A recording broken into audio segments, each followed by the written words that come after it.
Hey guys, so Ben Pollock here. Today I want to talk about the difference between pre-workouts for bodybuilding and powerlifting because they're actually pretty different, and as far as I know, nobody's really talked about this in depth before.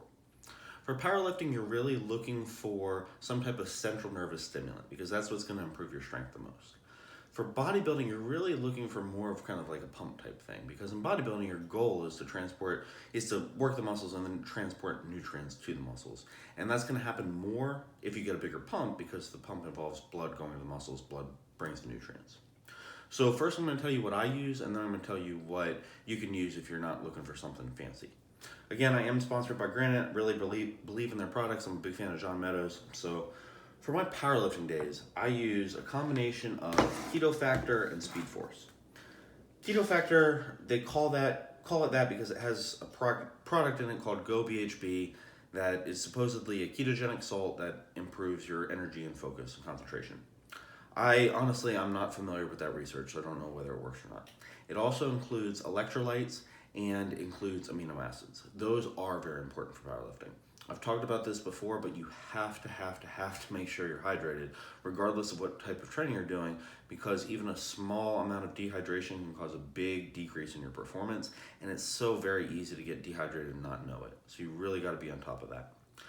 In addition, there's a lot of good science that says getting amino acids, especially leucine, before your workout, during your workout, can really lead to increased muscle synthesis, and so that's very important as well. So taking this mostly for the energy, for the amino acids, for the electrolytes. The Speed Force is just straight up stimulants, right? So it's caffeine and theocrine, and it has some beta-alanine, which honestly I don't like personally. I don't kind of like that ingredient. And they both have ashwagandha, which again is kind of nice to have when you're taking caffeine as well because it can keep you from getting kind of too nervous or too jittery for some people. So that's what I do for powerlifting. Really love this stack. It is kind of expensive, and I don't think it's necessary. I think that if you're a powerlifter and you want to go all out, then by all means do it because this will get you fucking fired up. I love it. But I think that the bare minimum necessary is caffeine. I have a lot of clients, honestly, who tell me they go in and they chug a Monster or something, and that's not enough. Honestly, I really dislike Monster, and I dislike a lot of products with those type of ingredients where you're going to get a boost of energy and then you're going to crash really hard. That's not what you want because you're going to be crashing from your workout anyway, and it's just going to make it harder to recover. So if you don't want to go with a fancy pre-workout like this, I suggest that you just do caffeine.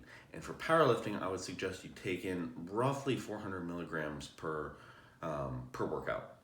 That's quite a bit of caffeine. That's like a venti coffee from Starbucks, and or 2 caffeine pills, 2 no-dos, something like that. But I think that amount is kind of what you need to start to see the performance-enhancing benefits of caffeine. The research, I think, actually says that you need more than that. But for me, if I take more than that much caffeine, first of all, I'm going to get anxious. Second of all, I'm going to not be able to sleep that night.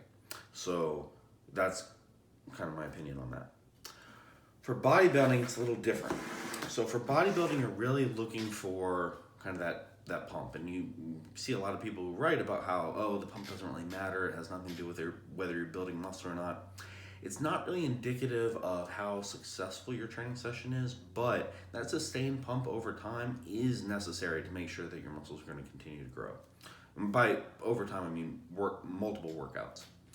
And for bodybuilding in particular, where you're trying to focus on the muscle while you're training, if you're having an off day and it feels like, oh man, I'm going to the gym and I don't have it today, I'm really slow, it can be even harder to get that pump. It can be harder to get in the groove. Whereas conversely, if you get in a pump really easily, you warm up, you start sweating, generally you can even correct those workouts that otherwise might be really bad. So I use Arc Reactor. Again, Granite Supplements, highly recommend this product. But the big thing we're going for here, so any pre-workout pump type product that you get is going to have a lot of the same ingredients. The ones you want to look for are the ones that have some type of glycerol derivative, which this does. There's a couple other products to do, but that is really going to set it apart from the other types of things. Glycerol will help draw water into your cells, so it gives that kind of hydrating pump effect. It'll also, again, help combat dehydration, and it's a good thing to take in over the course of a day. You don't just have to take it with your workout. So I recommend Arc Reactor. I think another couple products that have some type of glycerol ingredient in them. Dr. Jekyll, I've used that before, I like it. Rich Piana's one, I think, has some. And so all those are good products. If you're not looking to spend a lot of money, I would recommend that you take some caffeine.